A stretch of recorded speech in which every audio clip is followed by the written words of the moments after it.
کہ ایک خاتون کی زندگی میں ایک مسئلہ پیش آ گیا، اور وہ مسئلہ یہ تھا کہ اس کے شوہر نے اس کو کہہ دیا کہ تم میرے لیے حرام ہو، کیونکہ آج کے بعد تم میرے لیے میری ماں کی پیٹھ کے برابر ہو، یعنی میں تمہارے ساتھ کوئی بھی ازدواجی تعلق قائم نہیں کروں گا.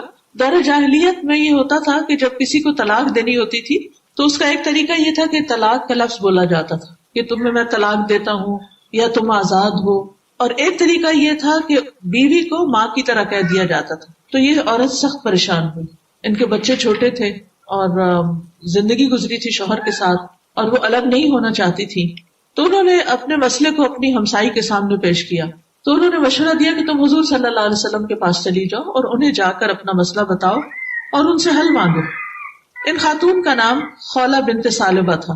تو خولہ رضی اللہ تعالی عنہا نے رسول اللہ صلی اللہ علیہ وسلم کے پاس آ کر اپنا مسئلہ سنایا اور بہت عمدہ طریقے سے اپنا مسئلہ پیش کیا کہ میرے بچے چھوٹے ہیں، اگر میں ان کو اپنے شوہر کے حوالے کروں گی تو وہ ضائع ہو جائیں گے، کیونکہ شوہر اب بڑھاپے کی عمر کو پہنچ چکے ہیں اور بچوں کی ٹیک کیئر نہیں کر سکتے. اور دوسرا یہ کہ ان کا ٹیمپرامنٹ بھی ایسا ہو چکا ہے کہ وہ بات برداشت نہیں کرتے، اسی وجہ سے تو یہ حادثہ پیش آیا تھا. تو میرے لیے کوئی حل نکالیے. رسول اللہ صلی اللہ علیہ وسلم نے فرمایا کہ میرا خیال یہ ہے کہ تم اس پر حرام ہو چکی ہو، کیونکہ دور جاہلیت میں طلاق کا طریقہ یہ تھا، تو آپ نے اسی طریقے کے مطابق فرمایا کہ تمہیں طلاق ہو چکی. وہ خاتون پھر سے اپنا شروع سے مسئلہ پیش کرنے لگتی ہیں اور بار بار یہ اس بات کا ذکر کرتی کہ کس طرح ان کے بچے چھوٹے ہیں اور ان کے شوہر کو بھی ان کی ضرورت ہے، اور اس موقع پر وہ ان سے جدا نہیں ہو سکتی. اگر میں بچوں کو اپنے ساتھ رکھتی ہوں تو وہ بھوکے مر جائیں گے، کیونکہ میرے پاس آمدنی کا کوئی ذریعہ نہیں، میری کوئی ٹیک کیئر کرنے والا نہیں. تو خدا کے لیے اس گھر کو بچائیے. آپ صلی اللہ علیہ وسلم دوبارہ سے اس کو یہ بات کہتے کہ میں تمہارے لیے کوئی حل نہیں پاتا، تم اپنے شوہر پر حرام ہو چکی ہو. تو اس پر وہ عورت پیچھے ہٹنے والی نہیں تھی، وہ دوبارہ اپنا مسئلہ سناتی اور بار بار تکرار کرتی. اسی لیے اس سورت کا نام المجادلہ پڑ گیا کہ جھگڑا کرنے والی عورت. اور اس کو مجادلہ بھی کہا جاتا ہے کہ وہ سورت جس میں ایک بحث اور تکرار کا ذکر ہے، ایک اصرار کا ذکر ہے. اور وہ خاتون بار بار رسول اللہ صلی اللہ علیہ وسلم سے اپنا گھر بچانے کے لیے مشورہ کر رہی تھی اور التجا کر رہی تھی کہ میرے مسئلے کا کوئی حل نکالیے. تو اس وقت جب انہوں نے دیکھا کہ کوئی مسئلہ حل نہیں ہو رہا تو وہ اللہ سبحانہ و تعالیٰ کی طرف متوجہ ہوئی کہ اللہ میں تجھ سے اپنی حالت کی شکایت کرتی ہوں اور میں اپنی محتاجی کا ذکر کرتی ہوں اور میں اپنی پریشانی کا ذکر کرتی ہوں، میں اپنے شوہر سے جدا نہیں ہونا چاہتی، میرے لیے کوئی حل نکالے. تو اللہ سبحانہ و تعالیٰ نے اسی لمحے وحی نازل کی. حضرت عائشہ کہتی ہے کہ میں اسی گھر میں بیٹھی ہوئی تھی دوسری طرف، اور وہ خاتون نبی صلی اللہ علیہ وسلم سے بار بار تکرار کچھ کر رہی تھی. مجھے اس کی آواز سنائی نہیں دی، لیکن 7 آسمانوں کے اوپر اپنے عرش پر اللہ سبحانہ وتعالیٰ نے اس عورت کی پکار سن لی. اللہ تعالیٰ نے فرمایا قد سمع اللہ قول التی تجادلک فی زوجہا وتشتکی الی اللہ واللہ یسمع تحاورکما. یقیناً اللہ نے اس عورت کی بات سن لی، اور یہ سننا صرف سننے کے معنی میں نہیں تھا بلکہ سن کر جواب دینے کے معنی میں. یعنی عربی زبان میں سمع کا لفظ جو ہوتا ہے وہ صرف سننے کے لیے استعمال نہیں ہوتا، سننے کے لیے بھی ہوتا ہے لیکن سننے کے بعد اس بات کا رسپانس دینے کے لیے بھی ہوتا ہے کہ اللہ نے نہ صرف یہ کہ تمہاری بات سن لی بلکہ اللہ نے اس مسئلے کا حل بھی پیش کیا. قول التی تجادلک فی زوجہا وتشتکی الی اللہ. اب آپ دیکھیے کہ ایک مسئلہ پیش آیا ہے تو وہ انسانی مدد بھی، اور پھر اس کے بعد اگلا سٹیپ رسول اللہ صلی اللہ علیہ وسلم سے بھی اپنے مسئلے کو بیان کرتی ہیں، اور پھر اس سے اگلا سٹیپ اللہ سبحانہ وتعالیٰ سے بھی اصرار اور تکرار کرتی. اس میں ہمارے لیے ایک بہت بڑی لرننگ، اور وہ لرننگ کیا ہے کہ جب کوئی مسئلہ پیش آئے تو ہمت ہار کے نہ بیٹھ جائیں. جب کوئی مسئلہ پیش آئے تو اس وقت کنسرن لوگوں سے، اپنے قریبی لوگوں سے، ایسے لوگوں سے مشورہ کریں کہ جو واقعی آپ کے معاملے کو سمجھتے ہوں، جو اگر خود مدد نہ بھی کر سکے تو وہ آپ کو اگلے سٹیپ کی رہنمائی دے دیں. اور اس وقت ہم دیکھتے ہیں کہ ان کی ہمسائی نے ان کو بہت اچھا مشورہ دیا کہ تم رسول اللہ صلی اللہ علیہ وسلم کے پاس چلی جاؤ. وہ رسول اللہ صلی اللہ علیہ وسلم تک پہنچتی ہیں اور رسول اللہ صلی اللہ علیہ وسلم کے پاس بھی اس مسئلے کا حل نہیں ہے. یعنی بعض اوقات ہم یہ کہتے ہیں کہ فلاں شخص بڑا اسکالر ہے، بہت علم والا ہے، بہت تجربے والا ہے، بہت ڈگری والا ہے، اس کی پریکٹس بہت چلتی ہے، وہ لوگوں کو بہت اچھی رہنمائی دیتا ہے. لیکن کچھ مسائل ایسے بھی ہوتے ہیں کہ جب آپ اس کے پاس جاتے ہیں تو اس کے پاس بھی حل نہیں ہوتا، اور وہ بھی آپ کی صحیح طور پر مدد نہیں کر سکتا. تو پھر بھی انسان کو ہمت ہار کے بیٹھ نہیں جانا چاہیے اور ادھر ادھر باتیں نہیں کرنی چاہیے. پھر اللہ کا در تو ہر وقت کھلا ہے, دن کو بھی اور رات کو بھی, اور وہ سنتا ہے. لیکن اس کے لیے کیا ضروری ہوتا ہے کہ انسان مانگنا جانے, اللہ کے سامنے اپنی حالت کو پیش کرنا جانے. اور اس کے لیے آپ دیکھیں کہ ہم پیغمبروں کی زندگی میں ہمارے لیے بہت بڑا نمونہ ہے کہ کس طرح وہ دعائیں مانگتے ہیں. مثال کے طور پر آپ دیکھیے کہ آدم علیہ السلام نے کیسے دعا مانگی جب رب ان سے ناراض ہو گیا. ربنا ظلمنا انفسنا وان لم تغفر لنا وترحمنا لنکونن من الخاسرین. اپنے لیے بھی مانگی اور اپنی بیوی کے لیے بھی مانگی کہ اے ہمارے رب, ہم نے اپنی جان پہ ظلم کر لیا, ہماری غلطی ہے, ہم سے کوتاہی ہوئی ہے, ہم نے بھول کے اس درخت کا پھل کھا لیا ہے. وَإِن لَمْ تَغْفِرْ لَنَا وَتَرْحَمْنَا, اگر تو نے ہمیں معاف نہیں کیا اور ہم پر رحم نہیں کیا تو ہم ضرور نقصان اٹھانے والوں میں ہو جائیں گے. اور آپ دیکھیے کہ کس طرح اللہ سبحانہ وتعالیٰ نے ان کی دعا سن لی, اللہ سبحانہ وتعالیٰ نے ان کو معاف فرما دیا, اور کس طرح اللہ تعالیٰ نے پھر ان کو زمین پر اتارا. اور باقی کہانی تو آپ جانتے ہی ہیں کہ انسان کا آغاز کیسے ہوا, لیکن کس طرح انہوں نے اپنے رب کو منایا, ربنا ظلمنا انفسنا. تو جب انسان کے اوپر کوئی تکلیف آئے, جب اس کے اوپر کوئی مسئلہ آئے, تو انسان ضرور غور کرے کہ اس نے کہیں کوئی کوتاہی تو نہیں کی, اپنے رب کے حق میں تو نہیں کوئی کوتاہی کی. بعض اوقات ہماری نمازوں میں کوتاہی ہوتی ہے, بعض اوقات ہمارے اذکار میں کوتاہی ہوتی ہے, صبح شام کی جو دعائیں ہوتی ہیں ان میں کوئی ہم کمی بیشی کرتے ہیں, نمازوں کے بعد کے اذکار, رات کو سوتے وقت کے اذکار, اور اللہ سبحانہ تعالیٰ سے ایک تعلق جو ہونا چاہیے وہ ہم بھول جاتے ہیں. تو اللہ سبحانہ تعالیٰ کسی مشکل میں ڈالتے ہیں تاکہ بندہ اس کی طرف پلٹے, تاکہ بندہ دنیا میں ہی اپنے حالات کو درست کر لے اور جب اللہ کے پاس پہنچے تو ایک اچھی حالت میں پہنچے. کیونکہ ایک مومن بندہ یہ جانتا ہے کہ اس کے لیے یہ دنیا ہمیشہ کے لیے نہیں ہے, وہ ہمیشہ یہاں رہنے کے لیے نہیں آیا, اسے واپس اپنے رب کی طرف لوٹنا ہی لوٹنا ہے. لہٰذا وہ جب اپنے رب کو پکارتا ہے تو رب اس کی دعا سنتا ہے, اور یہی طریقہ ہوتا ہے واپس رب کی طرف جانے کا. اور ہم دیکھتے ہیں کہ زندگی میں جب مسائل آتے ہیں تو ہم اس میں مایوس ہونے لگتے ہیں اور سوچتے ہیں کہ شاید اللہ تعالیٰ بھی ہمیں معاف نہیں کرے گا, اب دنیا اندھیر ہو گئی ہے اور اب اس رات کی کبھی صبح نہیں ہوگی, اور شیطان ہمیں مایوس کرواتا ہے, مایوسی کی طرف لے جاتا ہے. تو مایوسی کی طرف نہیں لوٹنا, پکارنا ہے اپنے رب کو اور شدت سے پکارنا ہے, اور اس طریقے سے پکارنا ہے جس طرح پیغمبروں نے پکارا اور ان کی دعائیں قبول ہوئی. حضرت یونس علیہ السلام کس طرح مچھلی کے پیٹ میں چلے گئے تھے اور مچھلی سمندر کی تہہ میں اتر گئی تھی, کس طرح اندھیروں پر اندھیرے, لیکن انہوں نے کس طرح پکارا, لا الہ الا انت سبحانک انی کنت من الظالمین, نہیں کوئی الہ مگر تو پاک ہے, بے شک میں ہی ظالموں میں سے ہوں, میری غلطی ہے. تو اللہ تعالیٰ فرماتے ہیں کہ اگر وہ یہ تسبیح نہ کرتا تو قیامت تک وہ مچھلی کے پیٹ میں رہتا, یعنی وہیں پر ہی رہتا, وہ اس سے باہر نہیں نکل سکتا تھا. یعنی مسائل آتے ہیں اور وہ مسائل آپ کا دامن پکڑ لیتے ہیں اور آپ کو چھوڑتے نہیں جب تک کہ آپ اللہ کی مدد سے ان کے اوپر قابو نہ پائیں. تو اس لیے بہت ضروری ہوتا ہے کہ ایسے موقع پر انسان اللہ سبحانہ تعالیٰ کی طرف لوٹے اور اس سے دعا کرے.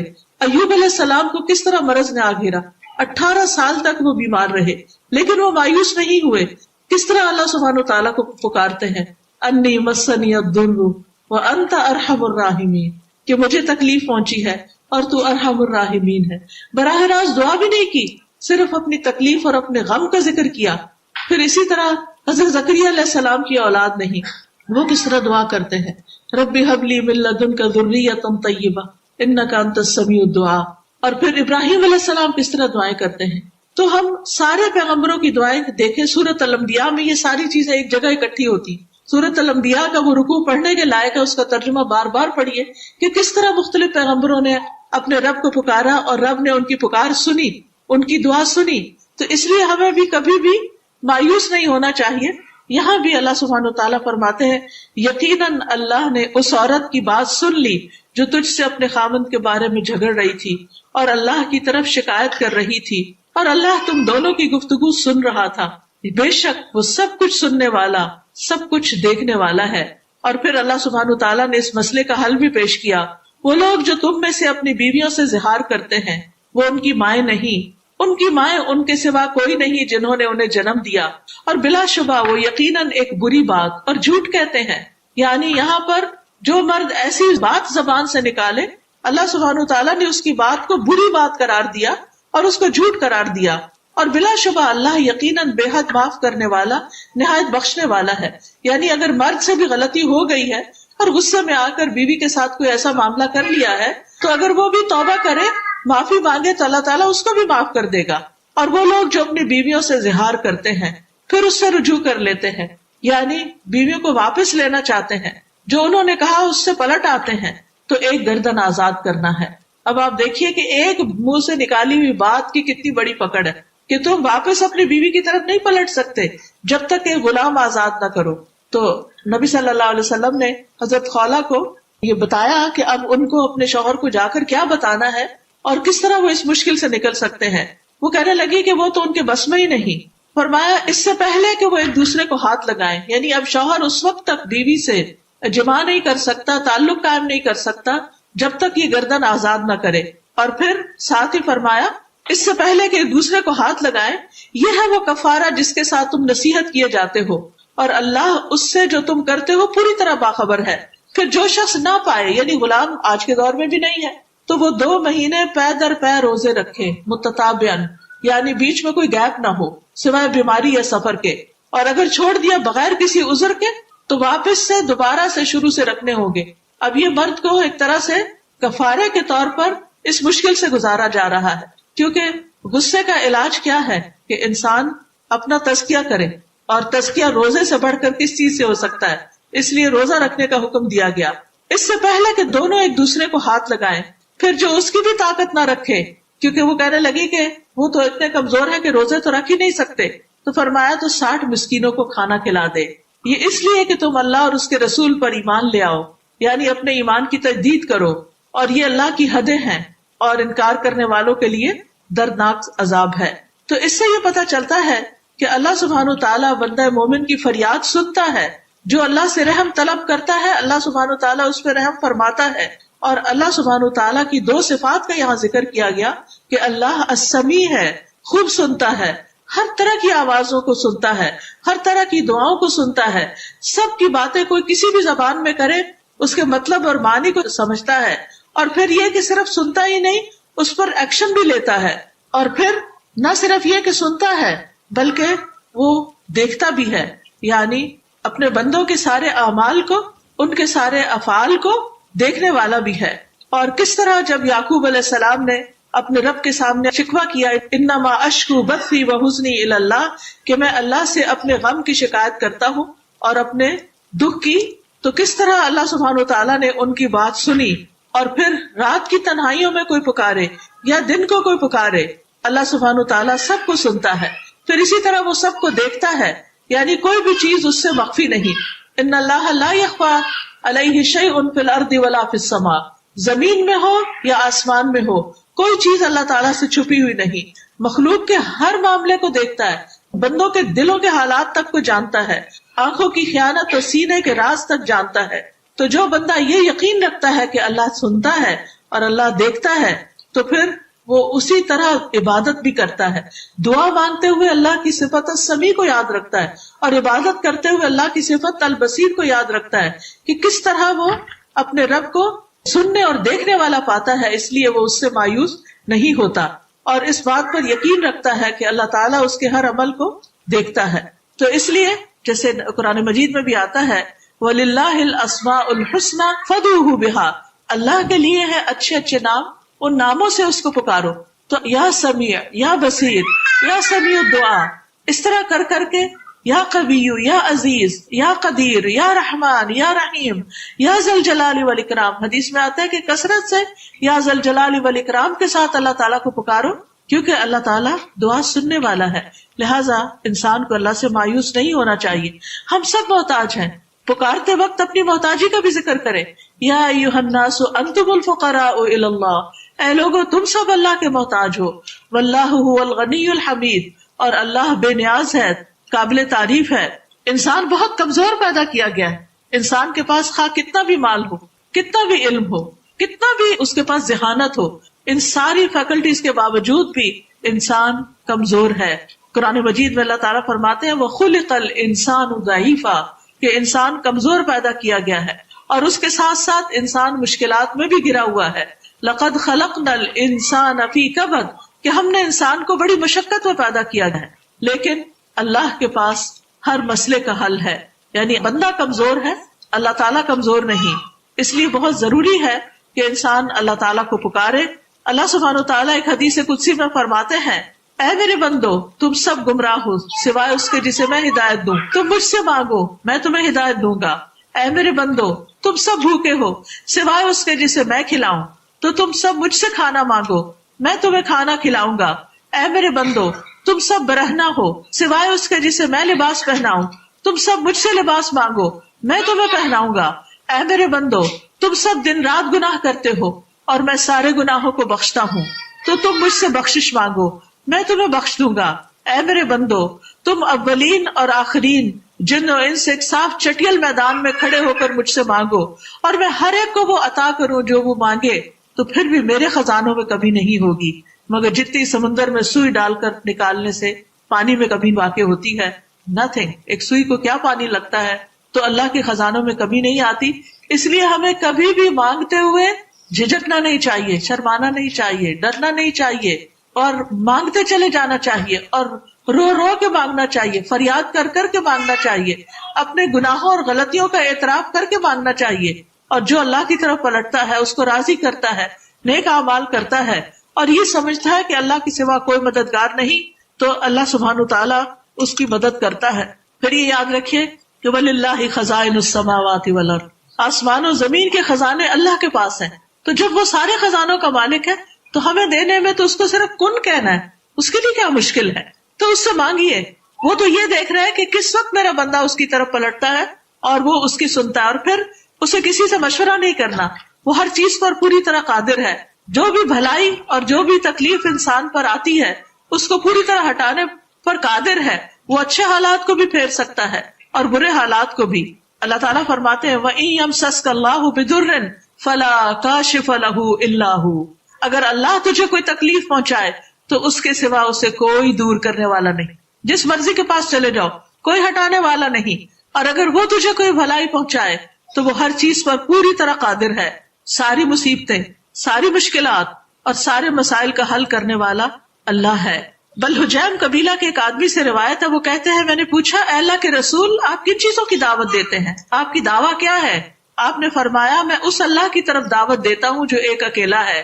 وہ اللہ کہ جب تم پر کوئی مصیبت آتی ہے اور تم اسے پکارتے ہو تو وہ تمہاری مصیبت کو دور کرتا ہے.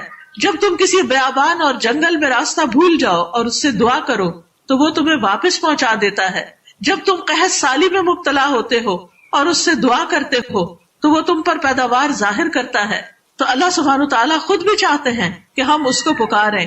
وَقَالَ رَبُّكُمُ ادْعُونِي أَسْتَجِبْ لَكُمْ، تمہارا رب کہتا ہے کہ مجھے پکارو میں تمہاری پکار کا جواب دوں گا، میں تمہاری دعا قبول کروں گا.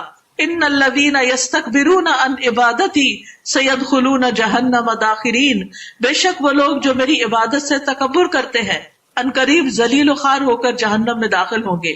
تو اس لیے خاص طور پر ان اوقات میں اللہ سبحانہ تعالیٰ کو پکارنا چاہیے جب اللہ تعالیٰ خود پکارتے ہیں اپنے بندوں کو کہ آؤ مجھے پکارو میں تمہاری دعائیں سنتا ہوں اور میں تمہیں دیتا ہوں. نبی صلی اللہ علیہ وسلم نے فرمایا جب رات کا پہلا تہائی حصہ گزر جاتا ہے تو اللہ تعالیٰ آسمان دنیا پر نزول فرماتے ہیں کہ میں بادشاہ ہوں، میں بادشاہ ہوں، کون ہے جو مجھ سے دعا کرے تو میں اسے قبول کر لوں، کون ہے جو مانگتا ہے مجھ سے تو میں اسے قبول کروں. وہ وقت ہوتا ہے کہ جب ہم یا تو غفلت کی نیند سو رہے ہوتے ہیں یا دنیا میں انسانوں کے ساتھ باتیں کر رہے ہوتے ہیں اور اللہ سبحانہ تعالیٰ کو بھولے ہوتے ہیں. فرماتا ہے کون ہے جو مجھ سے سوال کرے میں اسے عطا کروں، کون ہے جو مجھ سے بخشش طلب کرے میں اسے بخش دوں. اور یہی مسلسل طلوع فجر تک ہوتا رہتا ہے. اللہ تعالیٰ پکارتے رہتے ہیں اور ہمیں ضرور اس کی طرف متوجہ ہونا چاہیے کیونکہ اس نے دعا مانگنے کا حکم دیا ہے اور قبولیت کا وقت بھی اس نے بتایا ہے اور وہ قبولیت کا وعدہ بھی کرتا ہے اور وہ اپنے مانگنے والوں سے محبت بھی کرتا ہے. سفیان ثوری کہا کرتے تھے اے وہ ذات جس کو اپنے تمام بندوں میں سے وہ انسان سب سے زیادہ پیارا ہے جو اس سے مانگے تو کثرت سے اس سے سوال کرے، جو زیادہ مانگے اس سے. یعنی بندوں میں سب سے عزیز اس کو کون ہے؟ جو سب سے زیادہ اس سے مانگتا ہے. اے وہ ذات جس کو اپنے بندوں میں وہ انسان سب سے زیادہ ناپسند ہے جو اس سے مانگتا نہیں، اور تیرے سوا کوئی بھی ایسا نہیں اے میرے رب، یعنی باقی مخلوق ایسی نہیں. پھر اسی طرح اللہ تعالیٰ بندوں کو خالی ہاتھ لوٹانے سے حیا کرتا ہے. اللہ تعالیٰ کو اس بات سے حیا آتی ہے کہ کوئی بندہ اس کے سامنے ہاتھ پھیلا کر اس سے خیر مانگے اور وہ انہیں خالی لوٹا دے. وہ ضرور عطا کرتا ہے، وہ ضرور خیر ڈالتا ہے. اور پھر جو بندہ اپنی حاجتیں اس کے سامنے رکھتا ہے وہ اس کی حاجتیں پوری کرتا ہے. رسول اللہ صلی اللہ علیہ وسلم نے فرمایا بے شک دعا فائدہ دیتی ہے اس کے بارے میں جو نازل ہو چکا، جو مصیبت آ چکی اس میں بھی فائدہ دیتی ہے، اور اس کے بارے میں بھی جو ابھی نہیں اترا، یعنی آنے والی مصیبتوں کو بھی ٹال دے گی. پس اے بندو تم پر دعا کرنا لازم ہے. پھر رسول اللہ صلی اللہ علیہ وسلم نے یہ بھی فرمایا کہ اللہ کے نزدیک دعا سے زیادہ کوئی چیز معزز نہیں. عبداللہ بن عباس کہتے ہیں ایک دن میں رسول اللہ صلی اللہ علیہ وسلم کے پیچھے سوار تھا.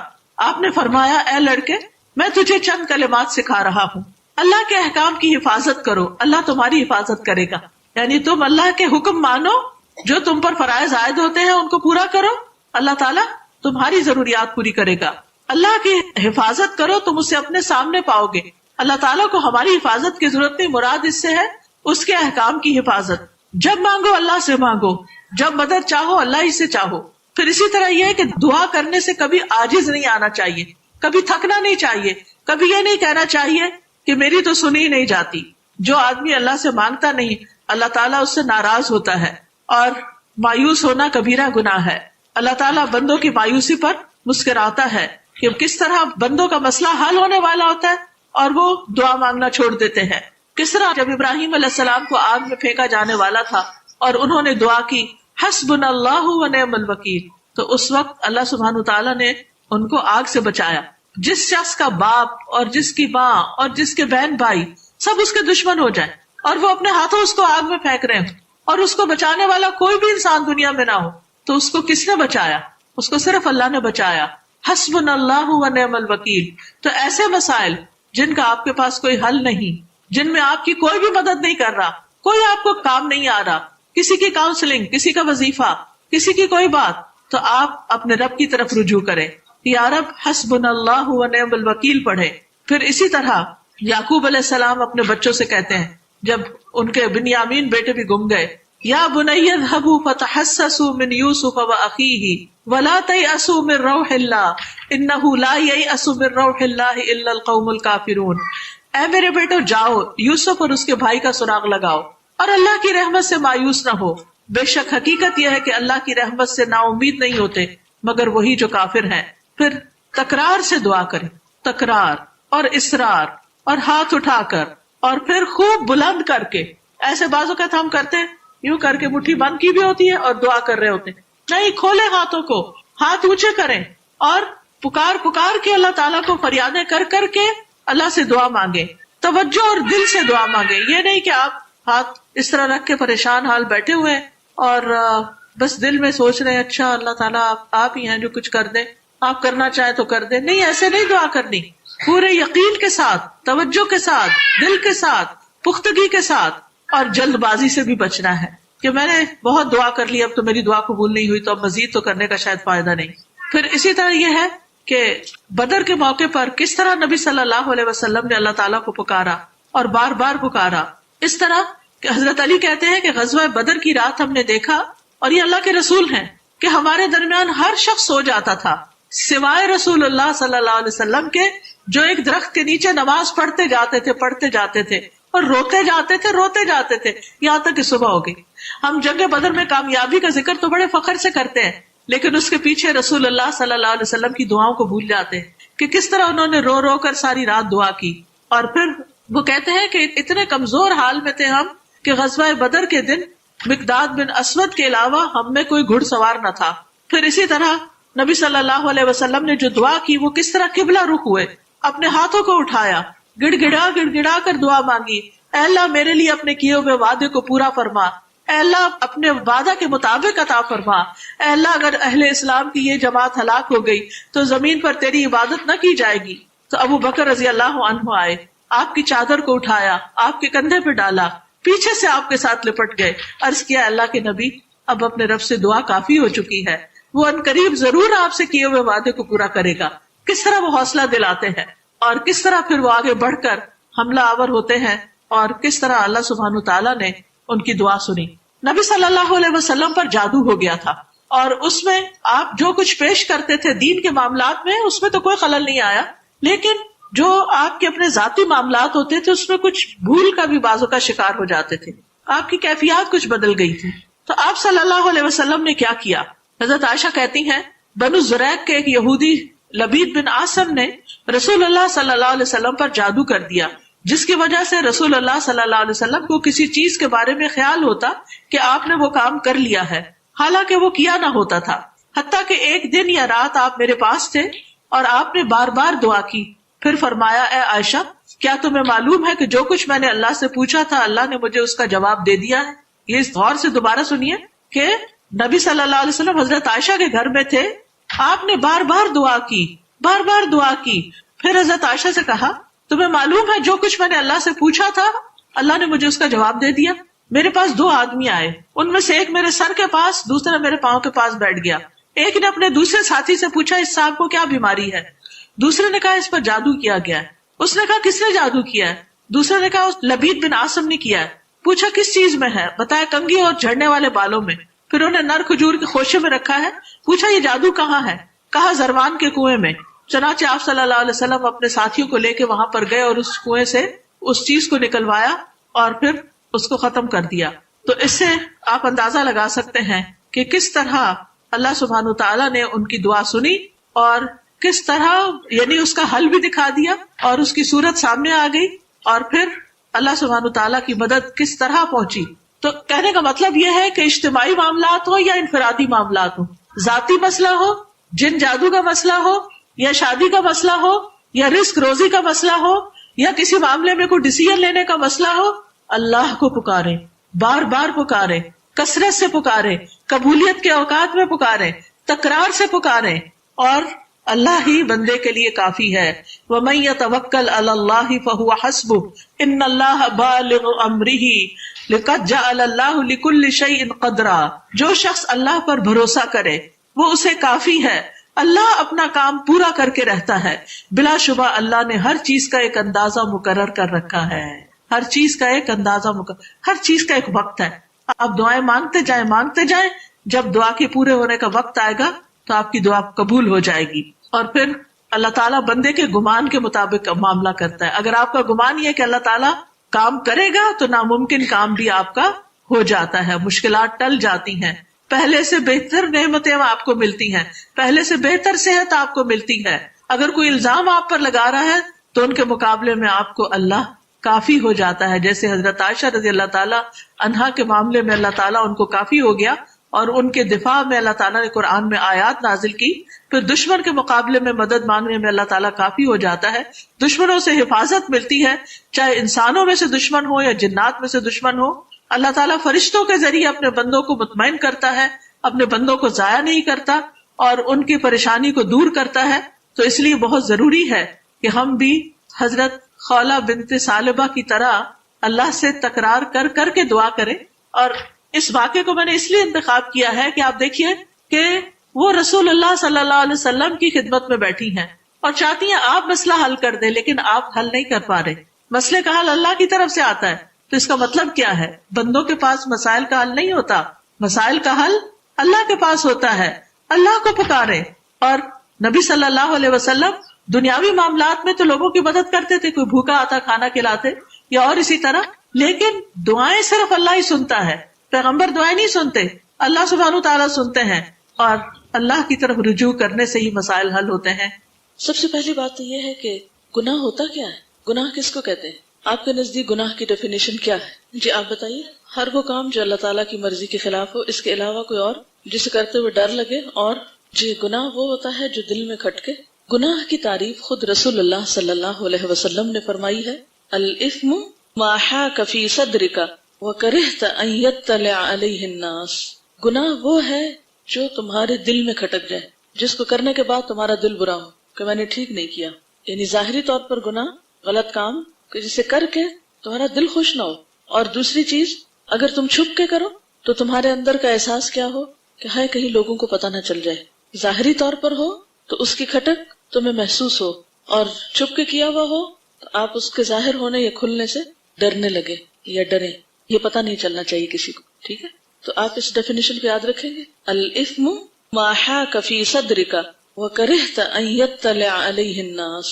گناہ وہ ہے جو تمہارے دل میں کھٹک جائے اور جس کے کھلنے پر یا ظاہر ہونے پر تم خوف محسوس کرو، تمہیں ڈر لگے کہ یہ بات اوروں کو پتہ نہ چلے. اور ظاہری طور پر ہر وہ کام گناہ میں شامل ہوتا ہے جو اللہ تعالیٰ کی ناراضگی کا سبب ہوتا ہے، اللہ تعالیٰ کو جو پسند نہ ہو، اور ہر وہ کام جو معروف طریقے سے ہٹا ہوا ہو وہ بھی ناپسندیدہ کاموں میں آتا ہے. اب اگلا سوال میرا آپ سے یہ ہے کہ انسان گناہ کیوں کرتا ہے؟ گناہوں کے اسباب کیا ہوتے ہیں؟ گناہ کرنے کی وجہ کیا ہوتی؟ آپ دیکھیے کہ آپ اپنے نوٹس کس طرح لیں گے. سب سے پہلے تو پہلا سوال لکھیں گے کہ گناہ کیا ہے. ساری کہانی لکھنے کی ضرورت نہیں، گناہ کیا ہے، گناہ کی ڈیفینیشن لکھ دیں گے. 3 باتیں اس میں آئیں، ہر وہ کام جو اللہ تعالیٰ کی ناپسندیدگی کا ہے. پھر اسی طرح ہر وہ چیز جو دل میں کھٹکے اور ڈر لگے کہ کسی کو پتہ نہ چلے، چھپا کے کی جائے. اور پھر یہ کہ جو چیزیں معروف کے خلاف جا رہی ہوں. اس کے بعد اگلا سوال کیا ہے کہ گناہ کیوں کیے جاتے ہیں. ٹھیک ہے، تو اب آپ سوچئے، میں آپ کے ساتھ جو بھی سیشن لیتی ہوں، جو کلاس ہوتی ہے، وہ کوئی لیکچر نہیں ہوتا کہ میں آپ کو آ کے ایک زوردار تقریر کر کے چلی جاؤں. یہ سوچنے کی ایک دعوت ہوتی ہے. آپ سوچیں، اللہ نے آپ سب کو عقل دی، آپ سب ایک امتحان میں دنیا میں آنے کے بعد، اور اس امتحان میں کامیاب ہونے کے لیے آپ سب کو باشعور ہونے کی ضرورت ہے. ٹھیک ہے، تو یہ آپ کے شعور کو جگانے کا ایک طریقہ ہوتا ہے، یہ لیکچرز یا یہ کلاسز. تو سوال کیا ہے کہ گناہ کیوں ہوتے ہیں، گناہ کیوں کیے جاتے ہیں، گناہ کا سبب کیا ہوتا ہے؟ بہت بڑا سبب خواہش نفس. ٹھیک ہے، اور لا علمی، لا علمی کی وجہ سے غلط کام ہوتے ہیں، اور دنیا سے محبت اور لوگوں کو خوش کرنے کے لیے. بعض گناہ کس لیے ہوتے ہیں؟ ہم لوگوں کو خوش کرتے ہیں اور اللہ کو ناراض کر دیتے ہیں. ٹھیک ہے، اور بے حسی اور غفلت. اور دیکھیے، مال دولت کی حرص جو ہے وہ حب دنیا میں آ گئی، لہٰذا کوئی ایسی چیز نہ بتائیے، سب سن رہے ہیں نا غور سے، کوئی ایسی چیز نہ بتائیے جو اب حب دنیا کے اندر آتی ہو، اس سے ہٹ کر کوئی چیز بتائیے. اور آخرت کی جزا سزا پر پوری طرح یقین نہ ہونا. اور تکبر، حب ذات آپ کہہ سکتے ہیں اس کو ایک جامع لفظ، پھر اس میں بہت ساری چیزیں آ جائیں گی، یعنی ذاتی منفعت اور ذاتی مفاد اور ذاتی فائدے حب ذات میں آ جاتے ہیں. اور اللہ تعالیٰ سے تعلق کا کمزور ہونا اور بری صحبت، یہ ایک بہت بڑا سبب ہے، کیونکہ انسان جس ماحول میں ہوتا ہے تو بعض اوقات نہ چاہتے ہوئے وہی کام کرنا شروع کر دیتا ہے، حالانکہ اس کی اپنی مرضی نہیں ہوتی. تو بری صحبت ایک بہت بڑا سبب ہوتا ہے، یہ وجہ ہوتی ہے.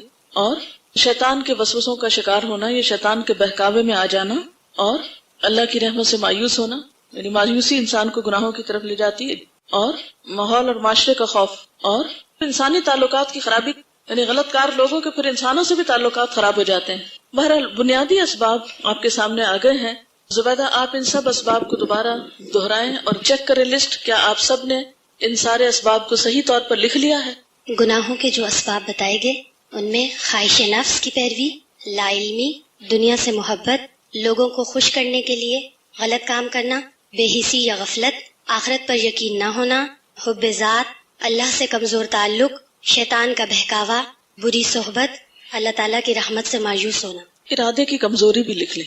حضرت آدم علیہ السلام سے جب بھول ہوئی تھی تو اس وقت اللہ تعالیٰ کیا فرماتے ہیں؟ لم نجد لہو عزما، کہ ارادے کی کمزوری ہو گئی تھی، اس میں عزم کی کمی ہو گئی تھی.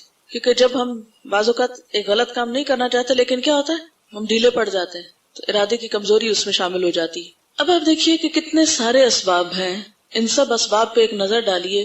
جب بھی ہم نے غلط کام کیا تو کیا انہی میں سے کوئی ایک سبب نہیں تھا؟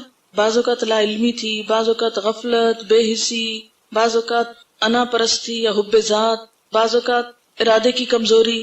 یہ ساری چیزیں ہیں نا ہم سب کے ساتھ. شیطان بھی ہے، عدو مبین، کھلا دشمن ہے. بعض اوقات ماحول اور صحبت، یہ ساری چیزیں ہم سے غلط کام کراتے ہیں.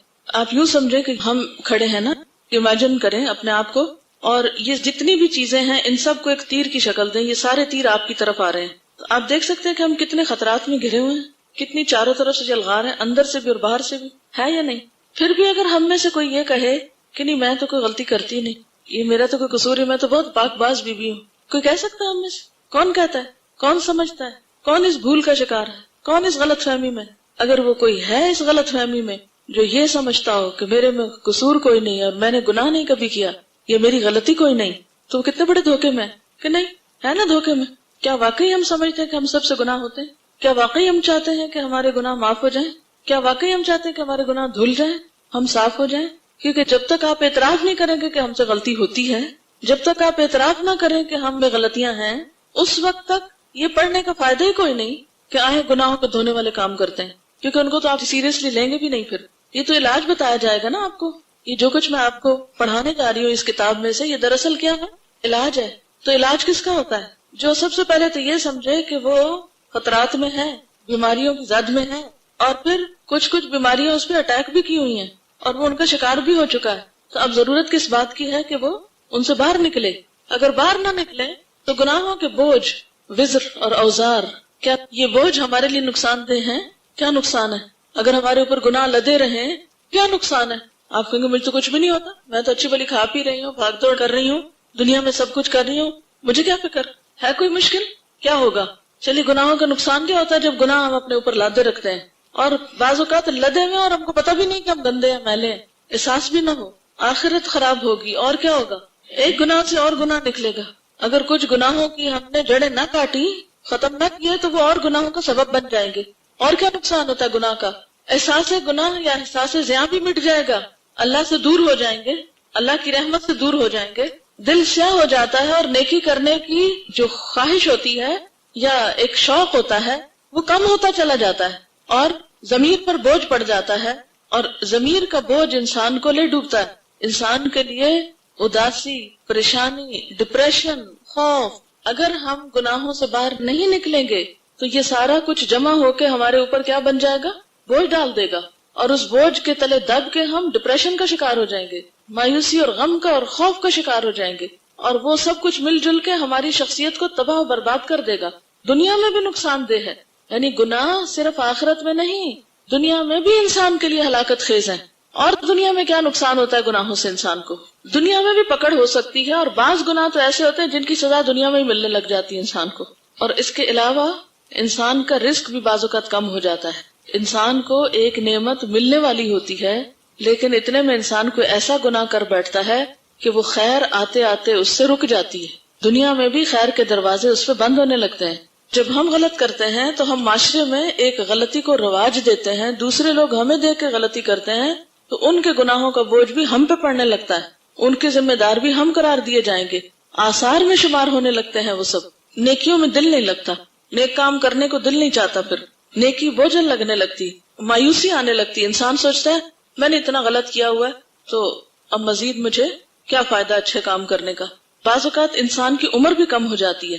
اللہ تعالیٰ تو اس سے ناراض ہوتے ہی ہیں، اللہ تعالیٰ کی ناراضگی مول لیتا ہے انسان. بعض اوقات انسان انسانوں کے نزدیک بھی قابل نفرت بن جاتا ہے. بعض گناہ ہماری نیکیوں کو کھا جاتے ہیں، جیسے حسد ہے، جیسے غیبت ہے. انسان نیک لوگوں سے بھی بھاگنے لگتا ہے، پھر نیکی کی مجلس سے بھاگنے لگتا ہے. نیک لوگوں سے آنکھیں نہیں ملا سکتا انسان، یعنی اچھے لوگوں سے پھر وہ نگاہیں نہیں ملا سکتا، اس کا کانفیڈنس ختم ہو جاتا ہے. شیطان ایسے لوگوں پہ مزید قابو پا لیتا ہے، کیونکہ اللہ کے دوستوں پہ شیطان بھی قابو نہیں پا سکتا. بعض گناہوں کو جب انسان گناہ سمجھتا نہیں تو پھر توبہ بھی نہیں کر سکتا. انسان کے چہرے کا نور بھی چلا جاتا ہے، چہرے کی رونق ختم ہو جاتی ہے. بعض اوقات انسان کو اپنے آپ سے بھی خوف آنے لگتا ہے. قیامت کے دن یہی اعضاء ہمارے خلاف گواہی دیں گے، جن کے ساتھ ہم نے غلط کام کیا ہوگا وہ لوگ بھی ہمارے خلاف بولیں گے، جن کی مجلس میں جن کے ساتھ مل کے ہم نے غلط کام کیے ہوتے ہیں. ان کے اندر بھی ہمارا اعتماد نہیں رہتا اگر گناہ میں انسان دوسرے لوگوں کو ساتھ شریک کرے. بعض اوقات مایوسی کو پہنچ کے انسان خودکشی تک بھی پہنچ جاتا ہے جب اس سے کوئی غلط کام ہوتا ہے. آپ نے اکثر دیکھا ہوگا جو لوگ قتل کرتے ہیں تو قتل کر کے سب کو بعد میں خود کو بھی مار لیتے ہیں. ٹھیک ہے، بعض اوقات دلوں پہ مہر بھی لگ جاتی، دل بیمار ہو جاتے ہیں. فی قلوبہم مرض فزادہم اللہ مرضا. چلیے اب اس بات کو دہرا لیتے ہیں کہ آپ نے کیا لکھا، اور پھر آپ اپنا جائزہ لیجئے کہ آپ نے جو نوٹس بنائے ہیں وہ آپ نے صحیح بنائے ہیں یا کوئی چیز چھوڑ دیا آپ نے. ہمارے اوپر گناہ لدے رہیں تو ہمارا کیا نقصان ہے؟ آخرت خراب ہوتی ہے، ایک گناہ سے دوسرا گناہ نکلتا ہے. قیامت کے دن ہمارے خلاف ہمارے اعضاء جن سے گناہ سرزد ہوئے وہ گواہی دیں گے. احساس گناہ مٹ جاتا ہے، جس کے نتیجے میں انسان مزید خرابیوں کا شکار ہو جاتا ہے. ضمیر پر بوجھ پڑتا ہے، اس کے نتیجے میں اداسی، پریشانی، غم، ڈپریشن بڑھتا ہے، مایوسی اور خوف کا شکار ہو جاتا ہے. اسی طرح اعتماد ختم ہو جاتا ہے، دنیا میں بھی پکڑ ہو سکتی ہے. مثلاً رزق کم ہو جاتا ہے، دوسرے لوگ ہم کو دیکھ کر غلطی کرتے ہیں تو ان کے گناہ بھی ہمارے آثار میں شامل ہو جاتے ہیں. نیکیوں میں دل نہیں لگتا، عمر کم ہوتی ہے. بعض گناہ نیکیوں کو کھا جاتے ہیں جیسے حسد وغیرہ. نیکی کی مجلس سے بھاگنے لگتا ہے انسان. شیطان ایسے افراد پر مزید غلبہ حاصل کر لیتا ہے. بعض اوقات انسان گناہ کو گناہ نہ سمجھنے پر توبہ بھی نہیں کرتا، چہرے کا نور چلا جاتا ہے، اپنے آپ سے خوف آنے لگتا ہے، بڑے گناہوں کے نتیجے میں بعض اوقات خودکشی کی نوبت آ جاتی ہے، دل بیمار ہو جاتا ہے، اس پر مہر لگ جاتی ہے۔ اور جو سب سے پہلے بات ہوئی تھی وہی سب سے آخر میں پھر دہراؤں گی کہ انسان کی آخرت سخت خطرے میں ہوتی ہے، اور پھر وہاں تو پلٹنے کا بھی موقع نہیں، گناہ دھونے کا بھی موقع نہیں۔ تو ضروری ہے کہ ہم دنیا میں ہی اپنی غلطیوں کو پہلے پہچانیں، پھر اعتراف کریں، پھر توبہ کریں، پھر اصلاح کریں۔ ٹھیک ہے، کیا کیا کریں؟ پہچانیں کہاں کہاں غلط ہیں ہم، ان کو مانیں، یعنی اعتراف کریں، پھر کیا کریں؟ توبہ کریں، اور پھر اصلاح کر لیں۔ سب سے پہلا کام سب سے مشکل ہے، غلطیوں کی پہچان اور پھر اعتراف، انتہائی مشکل کام ہے۔ انسان کو اپنی غلطیاں کیوں نہیں نظر آتی؟ انسان ہمیشہ دوسروں میں غلطیاں ڈھونڈتا رہتا ہے، انسان ہمیشہ دوسروں کو بلیم کرتا ہے، تم نے میرے ساتھ یہ غلط کیا۔ جی، غلطیوں کی پہچان کرنا کہ غلطی ہے اور اس کو ماننا، اور خصوصاً اپنی غلطی کو ماننا، یہ دنیا کا مشکل ترین کام ہے۔ عموماً جب کوئی شخص ہمیں ہماری غلطی کا احساس دلائے تو ہم ناراض ہو جاتے ہیں، ہم اس سے تعلق ہی کاٹ لیتے ہیں، پھر اعتراف نہیں کرتے۔ تو جب یہ پہلا عمل ہوتا ہی نہیں تو توبہ کہاں کی اور پھر اصلاح کہاں کی؟ اس طرح ہم گناہ کے بوجھ تلے لدے بھی رہتے ہیں، مزید ڈٹائی کا شکار ہوتے ہیں، اور عذر گناہ بدتر از گناہ اس کا شکار ہو جاتے ہیں۔ عذر گناہ بدتر از گناہ، کلیریفیکیشن دینے لگتے ہیں، صفائیاں پیش کرنے لگتے ہیں۔ یعنی عموماً کیا رویہ ہوتا ہے جب ہمیں اپنی غلطی خود نظر نہیں آتی؟ اچھا، مین ہیڈنگ اس کی ڈال دیجئے، ہم توبہ کیوں نہیں کرتے؟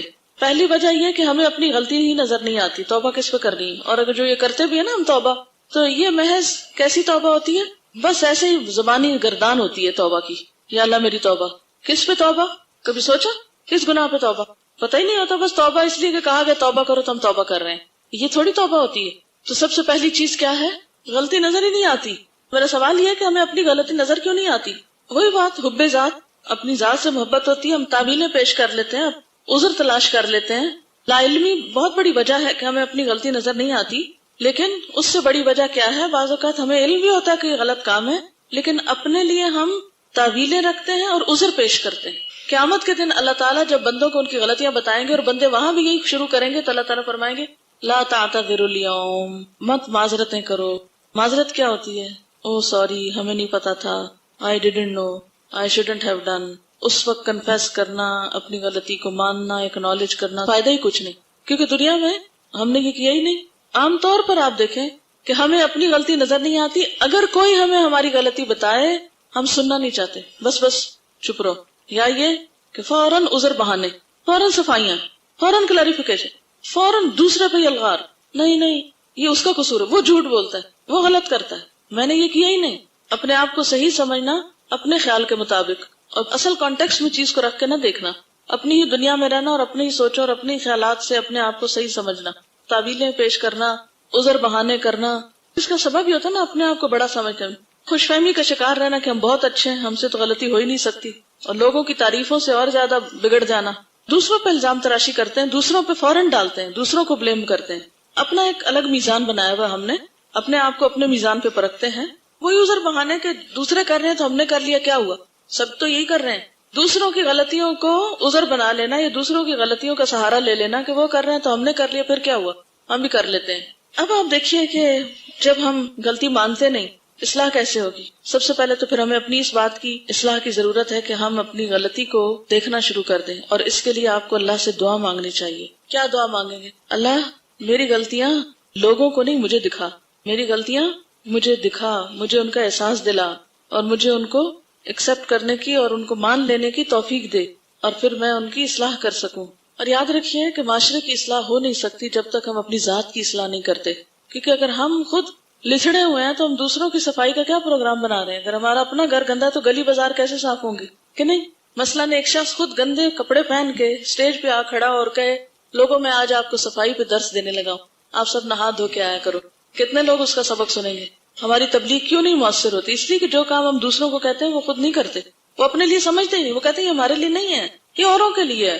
یا تو پھر ہمارے اندر اتنی بے حسی ہے کہ ہمیں کوئی فکر ہی نہیں کہ کل قیامت آنی ہے، کوئی پوچھ ہونی ہے، کوئی پکڑائی ہونی ہے، نہیں ہے نا۔ اگر پتا چل جائے کہ اس پہ پکڑ ہے، اس پہ پوچھ ہے، اس پہ سزا ہے، پھر دیکھیں کیسے باز آتے ہیں۔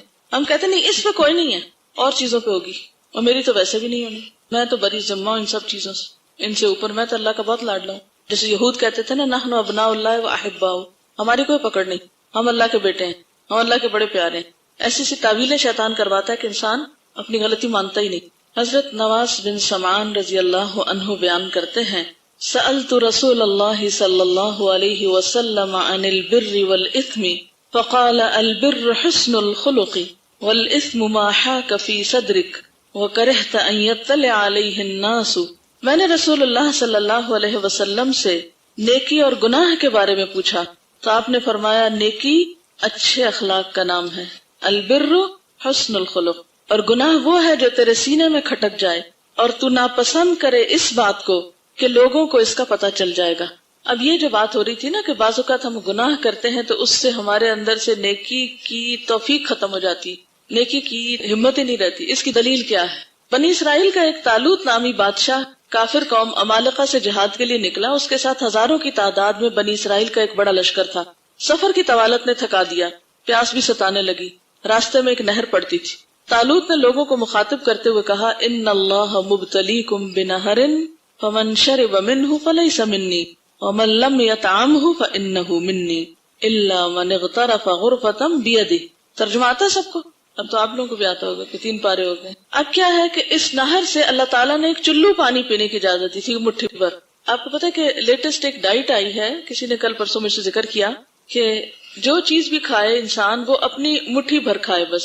یعنی اگر آپ دوپہر کے کھانے میں بیٹھے ہیں، چاول کھا رہے ہیں تو مٹھی بھر چاول ہو، مٹھی بھر سیلڈ ہو، یعنی ایک مٹھی میں جو کچھ آتا ہے. تو اگر آپ وہ لیں گے تو آپ بیمار نہیں پڑیں گے، کچھ بھی کھا لیں. پھر ابھی میں نے آیت پڑھی ہے تو مجھے حیرانی ہوئی ہے کہ یہ مٹھی بھر کا کانسیپٹ کہاں سے آیا ہے. بہرحال اللہ تعالیٰ نے کتنی اجازت دی کہ بس ایک چلو پانی پی سکتے اور زیادہ نہیں پی سکتے. اب اتنی سخت پیاس لگی اور ایک چلو پانی پیا جائے. اب کیا ہوا، بہت سارے لوگوں نے جب اس نہر پہ پہنچے تو کیا کیا، خوب پیٹ بھر کے پانی پیا، سوائے چند آدمیوں کے. باقی سب اکثریت کیا تھی، انہوں نے خوب پیٹ بھر کے پانی پیا اور اللہ کی نافرمانی کی. اس گناہ کا نتیجہ کیا ہوا، فلما جاوزہ هو والذین آمنوا معه قالوا لا طاقت لنا اليوم بجالوت وجنودہ. کہنے لگے آج تو ہم جالوت کے لشکر سے بالکل مقابلہ نہیں کر سکتے، ہمیں ہمت ہی نہیں، ہم تھک گئے، آج ہم نہیں کر سکتے، پھر لڑیں گے کبھی. حالانکہ آپ کو پتا ہے کہ یہ لوگ خود کہہ کے لائے تھے کہ بادشاہ مقرر کریں کہ ہم دشمنوں سے لڑ کے اپنے علاقے کو واپس لیں، اور اللہ تعالیٰ نے طالوت کو ان کے لیے بادشاہ مقرر کیا. پھر جب وہ طالوت کے ساتھ مل کے جنگ کرنے کے لیے گئے، رستے میں اللہ تعالیٰ نے آزمائش میں مبتلا کر دیا.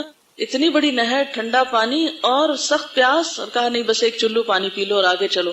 چلو نہیں ہم پی سکتے، ہم تو زیادہ پیئیں گے. اب جنہوں نے بھی زیادہ پیا تو کیا ہوا، وہ بیٹھ گئے، وہ اتنی بڑی سعادت سے محروم ہو گئے. اور اس جہاد میں کون حصہ لے سکے، جنہوں نے بس صرف چلو پر پانی پیا. حالانکہ پانی حلال چیز ہے.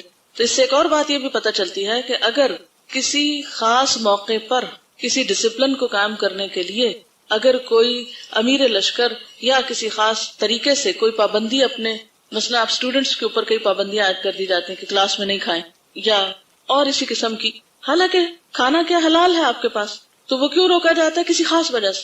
تو ان کو بھی روکا گیا تھا کہ پھر لڑ نہیں سکیں گے، تو ہوا وہی، ان سے نیکی کی توفیق چھن گئی. تو اللہ تعالیٰ نے قرآن پاک میں فرمایا فَأَمَّا مَن طَغَىٰ وَآثَرَ الْحَيَاةَ الدُّنْيَا فَإِنَّ الْجَحِيمَ هِيَ الْمَأْوَىٰ. جس نے سرکشی کی اور دنیا کی زندگی کو ترجیح دی تو جہنم ہی اس کا ٹھکانہ ہے. جب ہم یہ آیت پڑھتے ہیں تو ہم کس کے لیے پڑھتے ہیں؟ اپنے لیے پڑھی کبھی کہ یہ اگر ہماری سرکشی ہے تو ہمیں بھی یہ سزا ہو سکتی ہے؟ کس کے لیے پڑھتے ہیں یہ؟ کبھی اس کو آپ ریلیٹ کیا اپنے ساتھ؟ نیور. ہم کہتے ہیں نہیں یہ اوروں کے لیے، ہم تو سرکش نہیں. اور اس کے برعکس وَأَمَّا مَنْ خَافَ مَقَامَ رَبِّهِ وَنَهَى النَّفْسَ عَنِ الْهَوَىٰ فَإِنَّ الْجَنَّةَ هِيَ الْمَأْوَىٰ.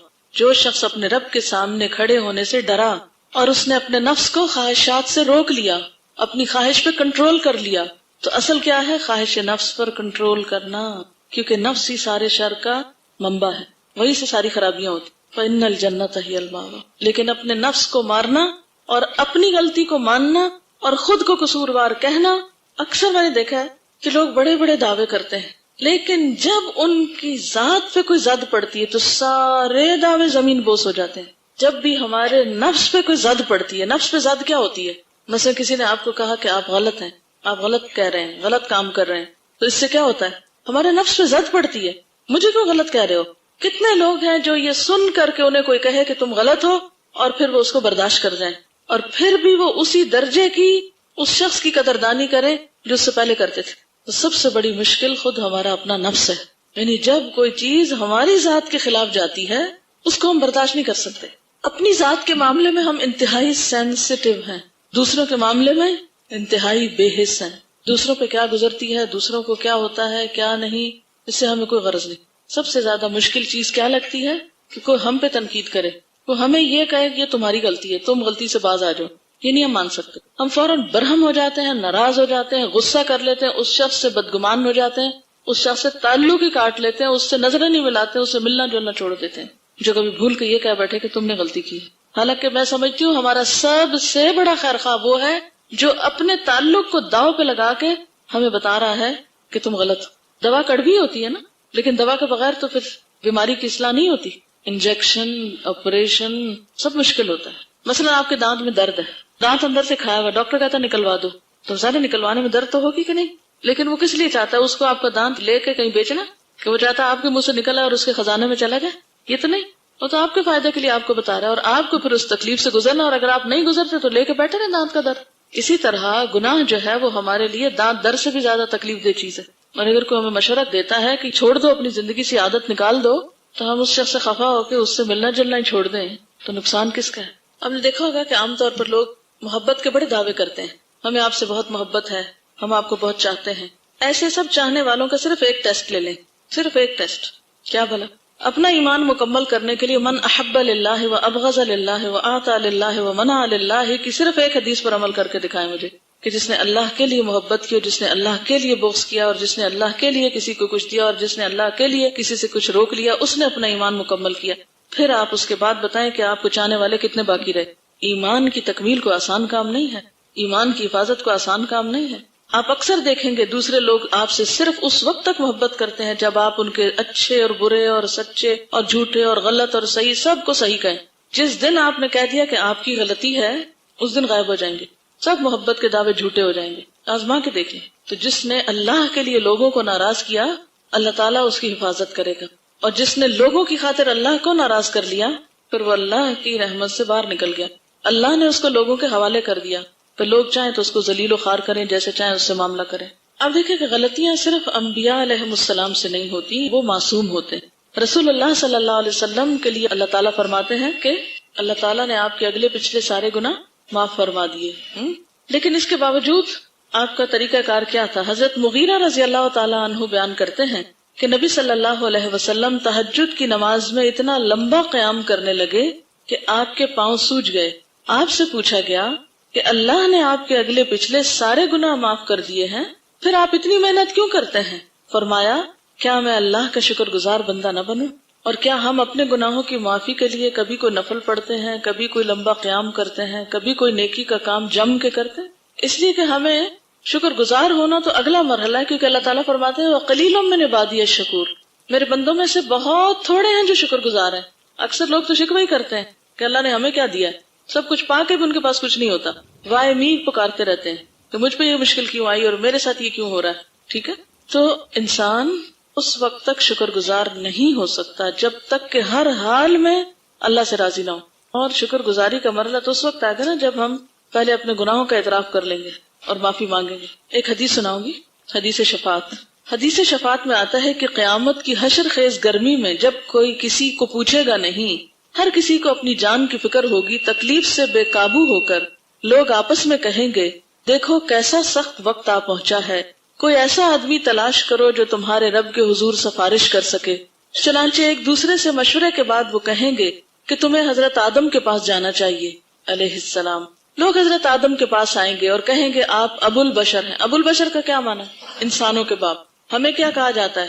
بنی آدم، آدم کے بچے. اور ان کو کیا کہا جاتا ہے؟ ابو البشر.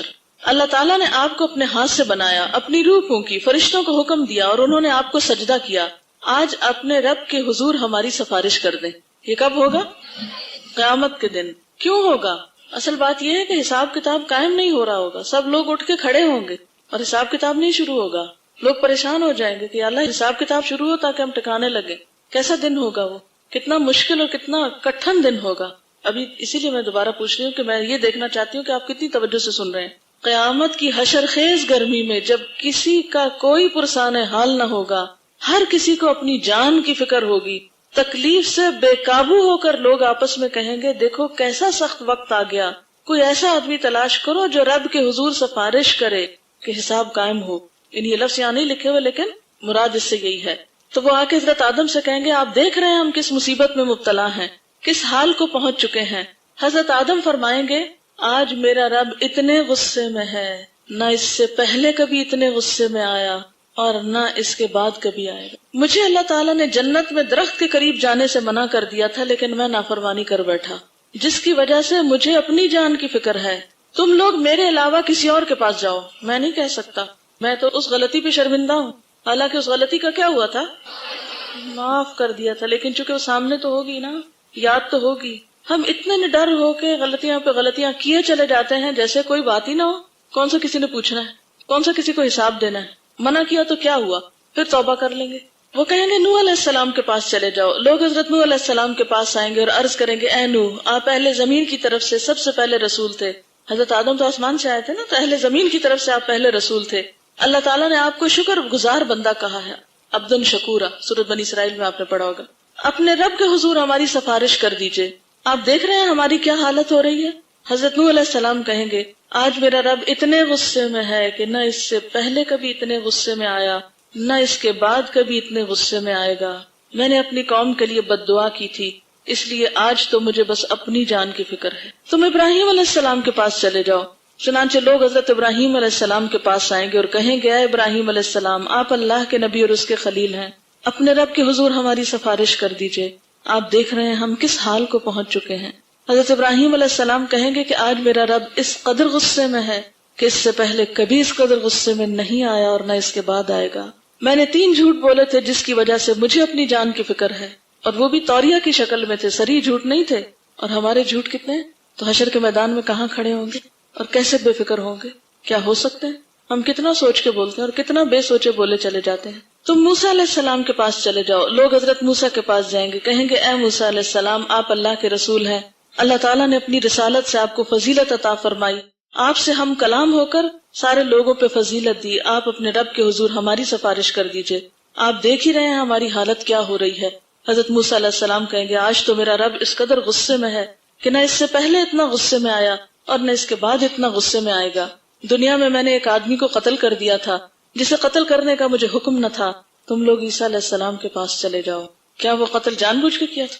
تو خطا تھا, مارنے کے لیے نہیں کیا تھا, ایسے ہاتھ مارا تھا اور وہ مر گیا شخص, لیکن بہرحال ایک شخص تو مر گیا تھا نا.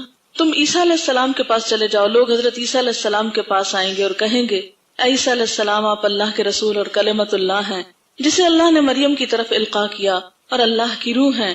آپ نے بچپن میں گود میں رہ کر لوگوں سے باتیں کی, آج ہمارے لیے اللہ کے ہاں سفارش کر دیجئے. آپ دیکھ ہی رہے ہیں ہماری کیا حالت ہو رہی ہے. عیسیٰ علیہ السلام جواب دیں گے کہ آج میرا رب اس قدر غصے میں ہے کہ نہ اس سے پہلے کبھی ایسا غصے میں آیا, نہ اس کے بعد اس قدر غصے میں آئے گا. یہ ہے قیامت کا دن. جواب میں حضرت عیسیٰ علیہ السلام نفسی نفسی کہیں گے اور فرمائیں گے میرے علاوہ کسی اور کے پاس جاؤ. نفسی نفسی, ہر شخص یہی پکار رہا ہوگا, میرا نفس, میرا کیا بنے گا. اس کو یہ فکر نہیں ہوگی اب میرے بچوں کا کیا بنے گا اور میرے شوہر کا کیا بنے گا اور میرے والدین کا کیا بنے گا. اس کو کیا فکر ہوگی, میرا کیا بنے گا. نفسی نفسی فیأتون محمدا فیقولون یا محمد انت رسول اللہ وخاتم الانبیاء وقد غفر اللہ لك ما تقدم من ذنبك وما تأخر اشفع لنا الى ربك الا ترى الى ما نحن فيه فانطلق فآتی تحت العرش فأقع ساجدا لربي عز وجل ثم يفتح الله علي من محامده وحسن الثناء عليه شيئا لم يفتحه على احد قبلي ثم يقال يا محمد ارفع رأسك سل تعطى واشفع تشفع. پھر سب لوگ حضرت محمد صلی اللہ علیہ وسلم کے پاس آئیں گے, عرض کریں گے اے محمد صلی اللہ علیہ وسلم, آپ اللہ کے رسول اور خاتم الانبیاء ہیں, اللہ تعالیٰ نے آپ کے پچھلے اور اگلے سارے گناہ معاف کر دیے ہیں, اپنے رب کے حضور ہمارے لیے سفارش فرما دیجئے. آپ دیکھ ہی رہے ہیں ہماری کیا حالت ہو رہی ہے. چنانچہ میں چل پڑوں گا, یعنی رسول اللہ صلی اللہ علیہ وسلم, اور عرش کے نیچے پہنچ کر اپنے رب کے حضور سجدے میں گر پڑوں گا. اس وقت اللہ تعالیٰ اپنی حمد و ثنا کے وہ کلمے میرے دل میں ڈالیں گے جس سے پہلے اللہ تعالیٰ نے کسی کو نہیں بتائے. یعنی نبی صلی اللہ علیہ وسلم اللہ کے اذن سے, اللہ ہی کے دیے ہوئے کلمات سے اللہ کی تعریف کریں گے. پھر ارشاد ہوگا اے محمد صلی اللہ علیہ وسلم, اپنا سر اٹھائیں اور سوال کریں, آپ کو عطا کیا جائے گا. آپ سفارش کریں، آپ کی سفارش قبول کی جائے گی، تو اس وقت پھر آپ درخواست کریں گے کہ یا رب حساب کتاب شروع کیا جائے. اور اللہ کے رسول صلی اللہ علیہ وسلم کو یہ مقام کس لیے ملا؟ کیونکہ آپ کتنی دیر کھڑے رہتے تھے، آپ کے قدم سوج جاتے تھے. ہم نے زندگی کی کیا روٹین بنا رکھی؟ ہمیں کوئی فکر ہے اپنے گناہوں کی؟ احساس ہے؟ ہمیں احساس بھی نہیں ہے. تو نقصان کس کا ہے اگر ہمیں احساس نہیں؟ تو اگر ہم آج دنیا میں اصلاح نہیں کر لیتے، معافی نہیں مانگ لیتے، کیا سوچ رکھا ہے ہم نے اپنے مستقبل کے لیے؟ اس دن کی کوئی فکر نہیں کہ جس دن اللہ تعالیٰ اس قدر غصے میں ہوں گے کہ نہ اس سے پہلے کبھی ایسے تھے اور نہ اس کے بعد کبھی. وہ دن آسان دن ہے. قیامت کے دن کو ہم کیا سمجھتے ہیں؟ قیامت کے دن کا کیا تصور ہے آپ کے ذہن میں؟ میرے خیال ہے کوئی کبھی خیال آ جاتا ہوگا بھول بھلا کے. افمن یعلم انما انزل الیک من ربک الحق کمن هو اعمی، کیا بھلا وہ شخص جو جانتا ہے، علم رکھتا ہے کہ جو کچھ آپ کے رب کی طرف سے اتارا گیا ہے یہ بالکل سچ ہے، کیا وہ اس شخص کی طرح پھر ہو سکتا ہے جو اندھا ہو، جس کو پتہ ہی نہ ہو؟ یعنی قرآن پڑھے ہوئے اور ان پڑھ برابر ہو سکتے ہیں؟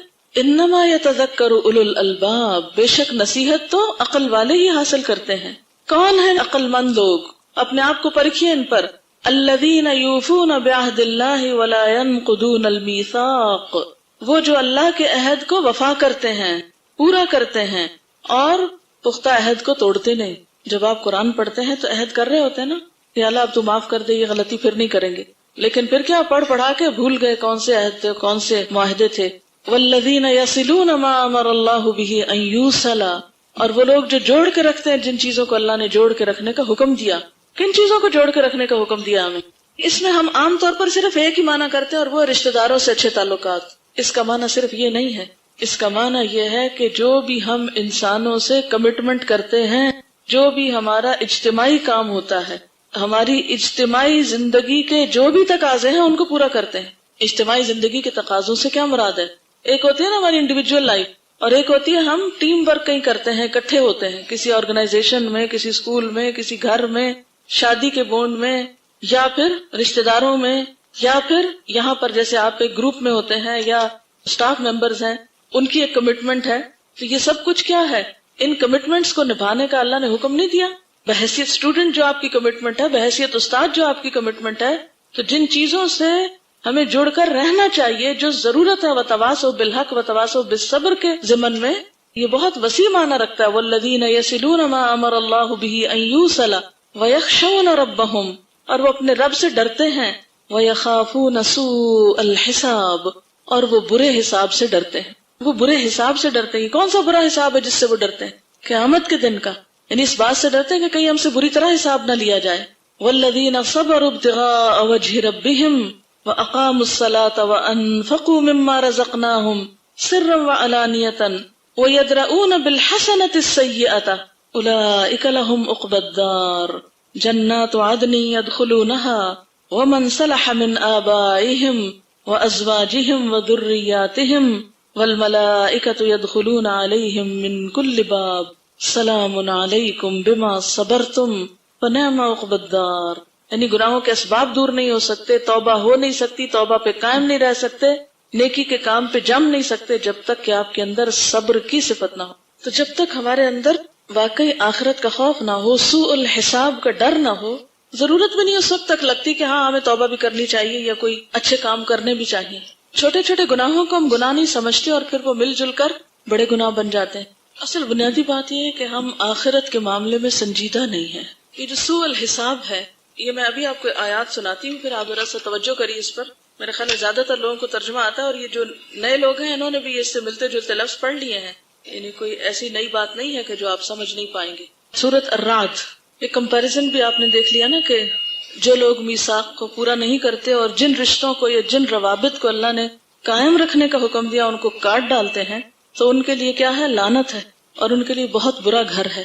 آپ یہ آیتیں نکال لیجیے اپنے قرآن پاک میں سے. آپ سب کے پاس قرآن پاک ہوں گے، ذرا توجہ فرمائیے، کیونکہ عام طور پر ہمارے گناہوں میں بڑے بڑے گناہ یہی ہیں. آپ کو معلوم ہے کہ ہماری دنیا کے بھی بہت سے کاموں میں جو رکاوٹیں ہوتی ہیں ان کی ایک بڑی وجہ ہمارے اپنے ہی گناہ ہوتے ہیں. جیسے کہ ابھی ہم نے تھوڑی دیر پہلے بھی یہ بات پڑھی، تو اس کی دلیل بھی قرآن پاک سے ہمیں ملتی ہے. اور اللہ تعالیٰ کا وعدہ ہے کہ جو استغفار کرے گا اور اپنے گناہوں کی معافی مانگ لے گا. سورۃ نوح میں آتا نا، حضرت نوح علیہ السلام نے فرمایا تھا فَقُلْتُ اسْتَغْفِرُوا رَبَّكُمْ إِنَّهُ كَانَ غَفَّارًا، میں نے کہا کہ تم اپنے رب سے معافی چاہو، وہ بہت بخشنے والا ہے. یرسل السماء علیکم مدرارا، وہ تم پر آسمان سے خوب بارش برسائے گا، اور کیا کرے گا؟ وَيُمْدِدْكُمْ أَمْوَالٍ وَبَنِينَ، اور تمہیں مال اور بیٹوں سے نوازے گا، اور پھر باغات اور نہریں تمہارے لیے جاری کر دے گا۔ مَا لَكُمْ لَا تَرْجُونَ لِلَّهِ وَقَارًا۔ تو حقیقت یہ ہے کہ اللہ تعالیٰ کے آگے اپنے گناہوں کا اعتراف اور سچے دل سے معافی مانگ لینا اور اپنی اصلاح کی مسلسل کوشش کرنا ہماری دنیا اور آخرت دونوں کے لیے فائدہ مند ہے۔ اور اگر ہم غلط کام کرتے ہیں تو یہ آیتیں ایک پورا کمپیریزن ہے، دونوں گروہوں کو آمنے سامنے لا کے بتایا گیا، دو کردار ہیں یہاں۔ میں دوبارہ پلے کرتی ہوں، آپ ذرا سنیے کیا سمجھ میں آئے۔ لعنت کیا ہوتی؟ اللہ کی رحمت سے دوری۔ ہم میں سے کوئی ہے جو اپنے لیے چاہتا ہو؟ پھر ہم کیوں ایسے کام کرتے ہیں کہ جس سے ہم خدا کی رحمت سے دور ہو جائیں؟ اور اگر رحمت سے دور ہو گئے تو باقی کیا رہے گا؟ دنیا بھر کی دولت بھی آپ کو فائدہ نہیں دے سکتی، کوئی آپ کے گٹس، کوئی آپ کی ہوشیاری، کوئی آپ کی قابلیت، کچھ بھی فائدہ نہ دے گی آپ کو اللہ کے سامنے۔ جس سے اللہ کی رحمت کا پردہ ہے، چادر اٹھ گئی، اس کے پاس کیا باقی رہا؟ جو اللہ کے ہاں دھتکارا اور پھٹکارا گیا، اس کے پاس کیا ہے؟ کچھ بھی نہیں ہے۔ پھر سنیے دوبارہ اور سوچئے کیا سمجھ میں آیا، کیا دل پہ اترا، دل پہ اتاریے اس کو۔ جی، مجھے ان آیات کو سن کے یہ سمجھ آیا ہے کہ صبر ہی وہ بنیادی صفت ہے، اور وہ بھی صرف اللہ کی رضا کے لیے، کسی دکھاوے کے لیے نہیں، کسی کے اوپر احسان جتاتے ہوئے نہیں، صرف اور صرف اللہ کو راضی کرنے کے لیے، جس کی وجہ سے ہمارا آخری انجام درست ہو سکتا ہے۔ بالکل، یعنی اللہ تعالیٰ نے دونوں راستے بھی واضح کر دیے، ہمیں اختیار بھی دے دیا، اور پھر یہ اب ہم پہ ہے کہ ہم دونوں میں سے کس کو اختیار کرتے ہیں۔ اور اگر نیکی کا راستہ ہم نے اختیار کرنا ہے تو اس کے لیے واقعی پھر صبر کی صفت چاہیے، اور اگر ہم میں صبر نہیں تو پھر نہ ہم وعدے پہ قائم رہ سکتے ہیں اور نہ ہی ہم باقی صفات اپنے اندر پیدا کر سکتے ہیں، کیونکہ اگر استقامت نہیں تو کچھ بھی نہیں۔ دیکھیں یہاں پر آپ لوگ پھر رشتہ داری اور صلہ رحمی کے لفظ استعمال کر رہے ہیں، آیت کو محدود نہ کریں، یہ نہ تو صرف صلہ رحمی اور نہ ہی صرف رشتہ داری ہے، یہ بہت وسیع کانٹیکسٹ میں لفظ استعمال ہوا ہے، ٹھیک ہے نا؟ یعنی جہاں جہاں معاشرتی تعلقات کو جوڑنا، ان روابط کو برقرار رکھنا جن کا رکھنا انسان کی دین اور دنیا کے فائدے کے لیے ہے، ان کو قائم رکھنا بے حد ضروری ہے، ٹھیک ہے نا؟ کیونکہ اگر ہم اس کو صرف رشتہ داروں تک محدود کر دیں گے تو آیت کا معنی بدل دیں گے۔ اس آیت میں صرف یہ معنی نہیں ہے، اس لیے لفظ صحیح استعمال کیجئے، یہ میں سب کے لیے کہہ رہی ہوں۔ آپ مجھے یہ بتائیے کہ نیکی کے بہت سے کام کیا تنہا آپ کر سکتے ہیں؟ اکیلے بیٹھ کے کر لیں گے؟ نہیں کر سکتے۔ اس کے لیے کیا ضرورت ہوتی ہے؟ جڑ کے رہنا، باہم تعلقات کو جوڑنا اور ان کو درست رکھنا۔ آپ جو کچھ یہاں سیکھ رہے ہیں کیا اکیلے گھر میں بیٹھ کے سیکھ سکتے تھے؟ نہیں۔ جو کچھ یہاں سکھا سکتے ہیں اکیلے گھر میں بیٹھ کے سکھا لیتے؟ نہیں۔ تو ان تعلقات کی جو ہمارے اجتماعی اور والذین یصلون ما امر اللہ بہ ان یوصل کے ضمن میں آتے ہیں، یہ بے حد ضروری ہے ان تعلقات کو درست رکھنا اور ان کو جوڑنا۔ اور اس میں پھر رشتہ داریاں بھی آتی ہیں۔ ظاہر اگر آپ نے اپنے گھر میں بگاڑ کر رکھا ہے تو باہر کی اصلاح کیسے کر سکتے ہیں؟ کسی نے یہ لکھا ہے کہ جب بعض دفعہ نفس پہ قابو کرتے ہوئے سخت الجھن ہوتی ہے اور ذہنی تھکن ہو جاتی ہے تو اس صورت میں کیا کیا جائے؟ اصل بات یہ ہے کہ گناہ ایسی چیز تو ہے نہیں کہ جس پر آپ مطمئن ہو کے بیٹھ جائیں کہ اب میں ذہنی تھکن کا شکار ہو گئی ہوں، مجھ سے نہیں سوچا جاتا کہ میرے اندر کون سی غلطی ہے اور کون سی نہیں۔ تو آپ کو سوچنا ہی ہے، آپ جگہ چینج کریں، آپ طریقہ چینج کریں، لیکن اس سے لا تعلق نہیں ہو، اپنے گناہوں سے بے فکر نہیں ہو۔ حدیث میں کیا آتا ہے کہ مومن اپنے گناہ کو کیا سمجھتا ہے اور منافق اپنے گناہ کو کیا سمجھتا ہے؟ معلوم ہے کسی کو یہ حدیث؟ جی بولیے۔ منافق اپنے گناہ کو کیا سمجھتا ہے؟ ناک پہ مکھی بیٹھ جائے تو ہم کیسے اٹھاتے ہیں؟ بس ایسے۔ منافق سمجھتا ہے میرا گناہ بس اتنا ہی ہلکا ہے اور اتنا چھوٹا ہے کہ جیسے میرے اوپر اس کا کوئی نقصان نہیں، جیسے ناک میں بیٹھی مکھی مجھے کوئی نقصان نہیں دے سکتی، میں کسی بھی وقت ہاتھ سے اڑا دوں گا اس کو، اور اس طرح میرے گناہ مجھ سے دور ہو جائیں گے۔ اور مومن اپنے گناہوں کے بارے میں کیا سمجھتا ہے؟ مومن اپنے گناہ کو کیا شمار کرتا ہے کہ جیسے اس کے اوپر ایک پہاڑ ہو اور وہ پہاڑ اس کے اوپر گرنے والا ہو۔ مومن اپنے گناہ کو پہاڑ کی طرح سمجھتا ہے اور منافق اپنے گناہ کو ناک پہ بیٹھی ہوئی مکھی کی طرح ہلکا سمجھتا ہے۔ یہ فرق ہوتا ہے۔ ہم کیا سمجھتے ہیں اپنے گناہوں کو اپنے لیے؟ ہم اپنے گناہوں کے بوجھ میں کتنا اپنے آپ کو محسوس کرتے ہیں؟ غلطی کر کے ہم پہ کیا بوجھ پڑتا ہے اور اس بوجھ کو ہٹانے کے لیے ہماری پھر ایفرٹ کیا ہوتی ہے؟ اس کے بارے میں ہم سنجیدہ کتنا ہوتے ہیں؟ ہم اپنے آپ کو پرکھیں کہ ہم کس کیٹیگری میں فال کرتے ہیں۔ ہم واقعی اپنے گناہوں کو پہاڑ سمجھتے ہیں کہ ابھی گرے ہمارے اوپر؟ بتائیے، سوچئے، غور کیجئے، اپنے آپ سے پوچھئے، لگتا ہے ہمیں کہ غلطی ہماری ہمارے سر پہ پڑنے والی ہے اور ہمیں نقصان دے سکتی ہے؟ پہاڑ گر کے چھوڑے گا ہمیں؟ کل میں سفر کر رہی تھی تو گاڑی کے قریب سے ایک بہت بڑا ٹینکر گزرا، سر تیل کا تھا، پانی کا تھا، کس چیز کا تھا، بارہ بہت ہیوج ٹینکر تھا، اور وہ اس طرح ساتھ سے گزرا۔ میں سائڈ پہ بیٹھی ہوئی تھی کھڑکی کے پاس، تو وہ ایسے میرے پاس سے گزرا کہ مجھے دیکھ کے تھوڑی دیر کی دہشت آئی اور میں سوچنے لگی اگر خدا نخواستہ یہ ٹینکر میرے اوپر آئے تو میرا تو ایک ذرہ نہ ملے کسی کو، تو آپ کا کیا خیال ہے پہاڑ کسی کے اوپر گرے تو اس کا باقی کیا بچے گا؟ ہم حقیقت میں اپنے گناہوں کو کوئی بڑا نہیں سمجھتے، اور نہ ہم سمجھتے ہیں یہ ہمیں نقصان دینے والے. پہلے بات ہم مانتے ہی نہیں ہیں، ہم کہتے ہیں غلطی کہاں ہے ہماری، تم کیوں کہتے ہیں ہماری غلطی؟ تو یہ غفلت کی زندگی ہمیں کہاں لے جائے گی؟ اس بوجھ کو ہٹانا اور اس کو دھونا اور اس کی صفائی ہم سب کے لیے بے حد ضروری ہے. اسی وجہ سے میں نے اس مہینے آپ کے لیے اس کتاب کا انتخاب کیا. جتنا میں آپ کو پڑھا سکی پڑھا دوں گی، اور جو رہ جائے اسے آپ نے مکمل کرنا. ایکچولی جیسے میں نے آپ کو بتایا نا کہ میں اپنے مطالعے کے لیے مختلف کتابوں کا انتخاب کرتی رہتی ہوں، تو پھر روز کچھ حصہ پڑھتی ہوں. تو میں اس طرح اس کو پڑھ رہی تھی کہ روز ایک طریقہ سیکھ لیتی تھی یا دیکھ لیتی تھی کہ جس سے گناہ دھلتے ہیں، اور اس میں سے جو میرے بس اختیار میں تھا یا مجھ سے ریلیونٹ تھا اس کو میں اپنے عمل میں لانے کی کوشش کر رہی تھی کہ اس طریقے سے میں شاید کچھ فائدہ اٹھا سکوں. تو جب میں خود اپنے لیے کر رہی تھی تو جی چاہا کہ کیوں نہ آپ سب کو بھی اس سے فائدہ پہنچایا جائے. یہ 2 سوال اس پر آئے ہیں کہ گناہوں کی پہچان کے طریقے کیا ہو سکتے ہیں، اور انہوں نے لکھا ہے کہ کیا یہ اچھی بات ہوگی کہ میں اپنے ہسبینڈ اور بچوں سے پوچھوں کہ مجھے وہ باتیں میری بتائیں کہ جو میں غلط کرتی ہوں. یہ انہوں نے بہت اچھا طریقہ بتایا.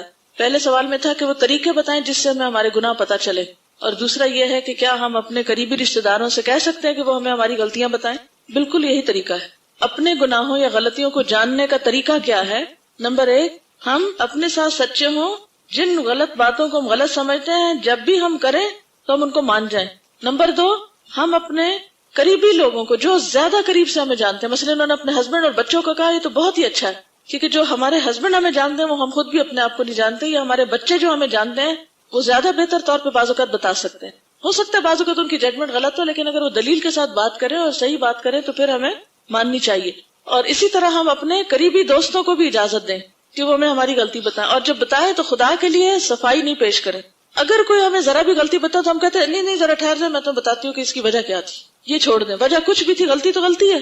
وجہ کے بغیر کون سی چیز ہوتی ہے؟ ہر چیز کے پیچھے کوئی وجہ ہوتی ہے. ابھی وجوہات تو سب سے پہلے میں نے آپ کو بتائی ہیں.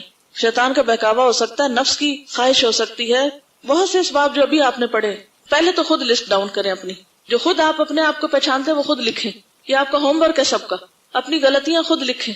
میں اس لیے یہ کرنے کی ضرورت کر رہی ہوں کہ یہ میں نے اپنے ساتھ بھی کیا ہوا یہ طریقہ.